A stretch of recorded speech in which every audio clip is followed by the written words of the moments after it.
నమస్తే,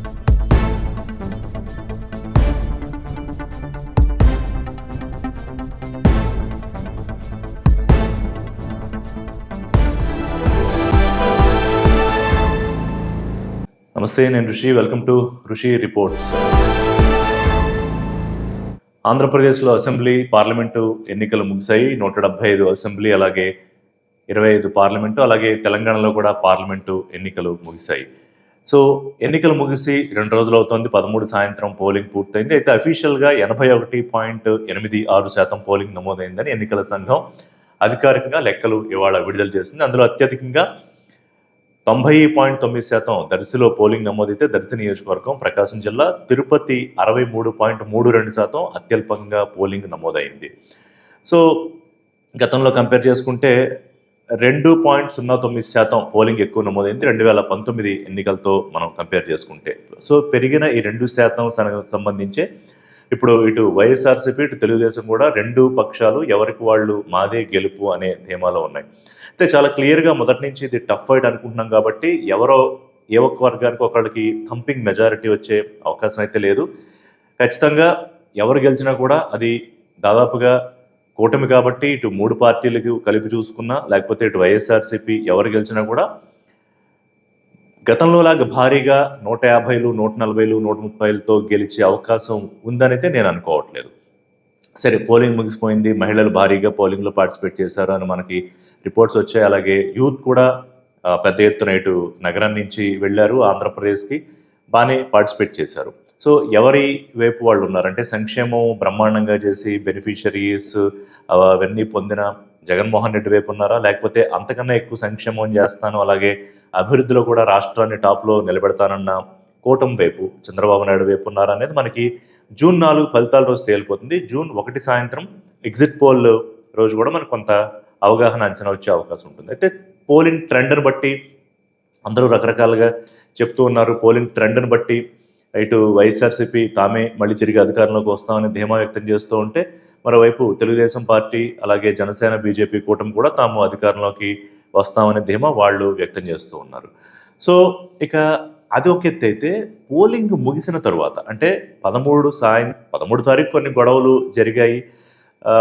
సాధారణంగా రాయలసీమలో రెగ్యులర్గా కొన్ని చోట్ల గొడవలు జరుగుతాయి, అలా గొడవలు జరిగాయి. అలాగే పల్నాడు, అలాగే గుంటూరు సంబంధించి మాచర్ల, ఇలా అనేక చోట్ల గొడవలు జరిగాయి. అయిపోయిన తర్వాత ఆఫ్టర్ పోల్ అంటే ఎన్నికల తరువాత 14వ తేదీ, ఇవాళ 15వ తేదీ చాలా ఎక్కువగా ఊహించని స్థాయిలో ఘర్షణలు, అల్లర్లు, విధ్వంసం జరుగుతోంది. సో ఎందుకు జరుగుతోంది అంటే, ఇప్పుడు ఇటు 2 పక్షాలు కూడా ఎవరికి వాళ్ళు గెలుపు ధీమాలో ఉన్నారు, మేము బ్రహ్మాండంగా గెలిచిపోతామని. మరి ఎవరు అసహనంతో ఉన్నారు, ఫ్రస్ట్రేషన్తో ఉండి ఎవరు గొడవలు చేస్తూ ఉన్నారు. ఇప్పుడు ఏలూరు లాంటి చోట కూడా గొడవలు జరిగాయి. గుంటూరు జిల్లా దాచేపల్లి మండలం ఆళ్లగడ్డలో అఖిలప్రియ అనుచరులపై దాడి. ఇక తిరుపతిలో అయితే చంద్రగిరి నియోజకవర్గానికి సంబంధించిన అక్కడ పరిస్థితి చూసాం.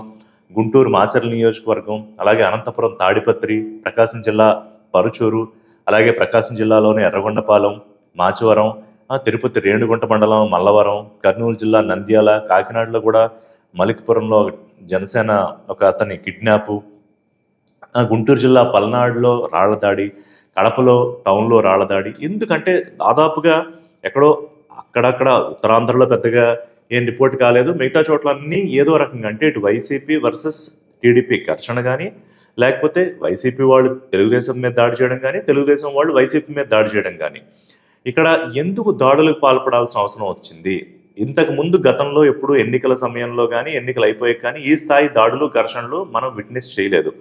మనం వినడమే, ఎక్కడో ఉత్తరప్రదేశో లేకపోతే బీహారో లేకపోతే ఇలాంటి చోట్ల కాల్చుకుంటారు, లేకపోతే నరుక్కుంటారు, చంపుకుంటారు, కార్లు తగలబెడతారు, బస్సులు తగలబెడతారు, ఎన్నికల టైంలో విధ్వంసానికి పాల్పడతారు. కానీ ఈసారి ప్రత్యక్షంగా ఆంధ్రప్రదేశ్లో ఎన్నికల తర్వాత ఈ సీన్స్ మనం ఎందుకు చూడాల్సి వచ్చిందనేది ఒక పెద్ద ప్రశ్న. పోలీసుల మీద కూడా దాడులు జరగడం, కొంతమంది సిఐలకి, ఎస్ఐలకి, ఉన్నతాధికారులకు కూడా వాళ్ళ మీద కూడా దాడులు చేయడం. ఇవాళ మాట్లాడిన వైసీపీ నేతలు పేర్ని నాని కానీ, లేకపోతే ఇటు అంబటి రాంబాబు కానీ తెలుగుదేశం నాయకులతోటి, అంటే బీజేపీతో అలయన్స్లో ఉన్న తెలుగుదేశం నాయకులతోటి పోలీసులు టైఅప్ అయిపోయారు, వాళ్ళు కర్రలతోనో కత్తులతోనో దాడులు చేస్తే ఆత్మరక్షణ కోసం వైసీపీ నేతలు జస్ట్ సెల్ఫ్ డిఫెన్స్ కోసం చేస్తే వాళ్ళ మీద 307 సెక్షన్తో కేసులు పెడుతూ ఉన్నారు. సో టీడీపీ ఎక్కడైతే ఘర్షణలు విధ్వంసం చేస్తోందో అక్కడ మాత్రం పోలీసులు కామ్ అయిపోయారు, సైలెంట్ అయిపోయారు అనేది వాళ్ళ అభియోగం, ఆరోపణ. దానికి సంబంధించి వాళ్ళ పోలీసు ఉన్నతాధికారులకు కూడా కంప్లైంట్ చేశారు. అలాగే ఢిల్లీ నుంచి ఎవరైతే పోలీసు అబ్జర్వర్గా ఒక ఢిల్లీ ఉన్నతాధికారి రిటైర్డ్ ఐపీఎస్ని ఎందుకు పెట్టారు? ఇంకెవరు సర్వీస్లో ఉన్నవాళ్ళు లేరా? ఇవాళ ఆయన టీడీపీ బీజేపీ చెప్పినట్టుగా వింటున్నాడు, ఇక్కడ లోకల్ ఆఫీసర్స్ని ఎస్పీ లెవెల్ ఆఫీసర్స్ని థ్రెటన్ చేస్తున్నాడు అని చెప్పి కూడా వాళ్ళు అభియోగాలు చేశారు, దాని మీద కంప్లైంట్ ఇచ్చారు.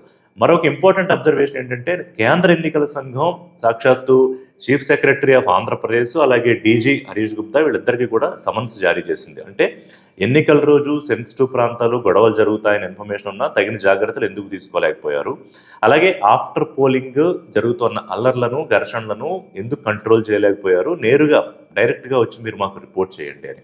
ఒక రకంగా అది శుభపరిణామమే. అయితే అంతకన్నా ముందు దీని మీద వస్తున్న విమర్శలు ఏంటంటే ఇప్పుడు రిజల్ట్స్ వచ్చే వరకు కూడా ఈ మొత్తం వ్యవహారం ఎన్నికల సంఘం అబ్జర్వేషన్లో రాష్ట్ర పరిధిలో వాళ్లే రిపోర్ట్ చేస్తూ ఉంటారు అధికారులు. మరి ఇక్కడ ఎలక్షన్ కమిషన్ మీద కూడా విమర్శలు వచ్చాయి. మరి దానికి సమాధానంగా ఇవాళ కేంద్ర ఎన్నికల సంఘం వీళ్ళు పిలిచి వీళ్ళ వల్ల తప్పు జరిగింది అని చెప్పి ఒక ప్రయత్నం చేస్తుందా? ఓవరాల్గా ఈ మొత్తం వ్యవహారంలో ఎవరు ఫెయిల్యూరు అంటే వ్యవస్థలకు వచ్చేటప్పటికి పోలీసులు ఎన్నికల సంఘం వైపు వేడు చూపిస్తుంటే రాజకీయ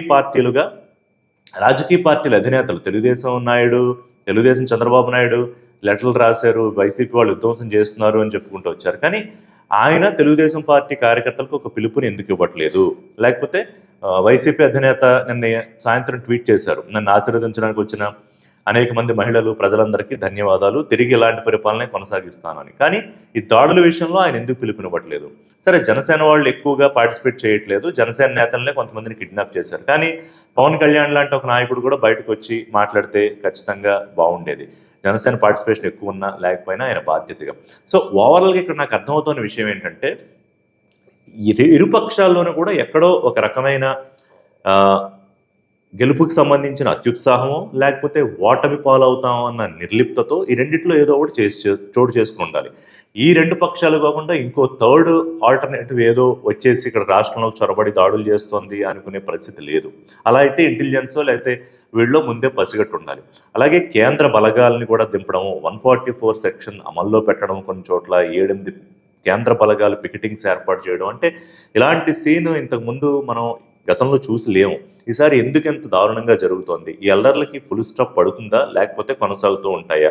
దీని మీద ఎటువంటి చర్యలు తీసుకోవాలి?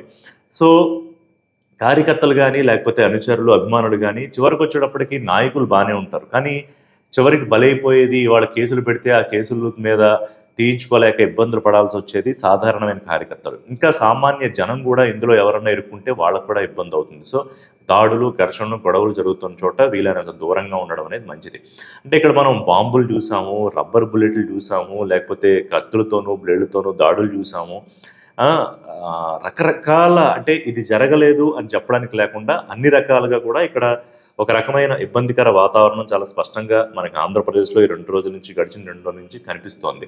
ఇప్పుడు దీనికి టీడీపీ కారణమనో లేకపోతే వైసీపీ కారణమనో లేకపోతే కనిపించకుండా బీజేపీ కారణమనో లేకపోతే కేంద్రంలో ఉన్న ఎలక్షన్ కమిషన్ నుంచి లేకపోతే ఇక్కడ పోలీసులు కుమ్మక్క అయిపోయి వైసీపీ మీద దాడులు చేస్తున్నారనో నేను ఎవరి మీద ఎటువంటి నిందలు వేయట్లా.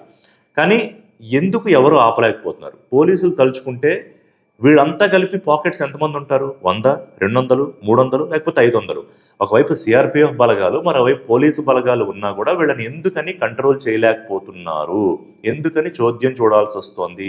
లేదా దాడులకే పోలీసులు భయపడుతున్నారా? లేకపోతే వైసీపీ నేతలు ఆరోపిస్తున్న టైఅప్ అయిపోయారా? మరోవైపు వైసీపీ కూడా అనేక చోట్ల ఘర్షణలకి ప్రేరేపించింది. TDP versus YCP, YCP on TDP, TDP on YCP అని డివైడ్ చేసుకుంటే దాదాపుగా వాళ్ళు వీళ్ళు ఇద్దరూ కూడా తక్కువేమీ లేరు. సో ఈ మొత్తం వ్యవహారానికి ఫుల్ స్టాప్ పడాలి. అది ఇవాళ పడుతుందా లేకపోతే అధికారులు ఢిల్లీకి వెళ్ళొచ్చిన తర్వాత ప్రత్యేకమైన యాక్షన్ ఫోర్సెస్ ఏమైనా దిగుతాయా? 1-2 రోజుల్లో ఈ మొత్తం వ్యవహారం సర్దుమణుకుతుందా అనేది మనం చూడాల్సిన అవసరం కనిపిస్తోంది. కానీ ఇది మాత్రం దురదృష్టకరం. ఖచ్చితంగా ఆంధ్రప్రదేశ్ లాంటి ఒక ప్రశాంతమైన రాష్ట్రంలో, అంటే ఎన్నికలు అయిపోయాయి, రాజకీయాలు అయిపోయాయి, ఎవరేం చేసామో చెప్పుకున్నారు, ప్రజలు ఓట్లు వేసేసారు, ఆ తీర్పు అందులో ఈవీఎంస్లో నిక్షిప్తమయ్యింది. 81.86%, అంటే 80.66% ఈవీఎం ద్వారా పోలింగ్ జరిగితే 1.2%, అది కూడా తక్కువేం కాదు. పోస్టల్ బ్యాలెట్ 1.2%, గతంతో చూసుకుంటే 2.09% ఎక్కువ పోలింగ్ నమోదైంది. ఆ పెరిగిన 2% మరి ఆల్రెడీ ఉన్న అధికారంలో ఇప్పటివరకు ఉన్న జగన్మోహన్ రెడ్డికి ప్రజలు వేశారా? లేకపోతే మరోసారి మార్పు కావాలని కూటమికి వేశారా? ఈ విషయాలు ఎలాగో రిజల్ట్‌కి వస్తుంది. అప్పటిదాకా ఎందుకు నాయకులు ఓపిక పట్టలేకపోతున్నారు? అప్పటిదాకా ఎందుకు సహనంగా ఉండలేకపోతున్నారు? అసహనం ఎవరికి? అది తేలాల్సిన అవసరం కనిపిస్తోంది. చూద్దాం దీనికి ఏం ఫుల్ స్టాప్ పడుతుందో. మళ్ళీ మరో అంశంతో మీతో మాట్లాడతాను. దిస్ ఈజ్ ఋషి సైనింగ్ ఆఫ్.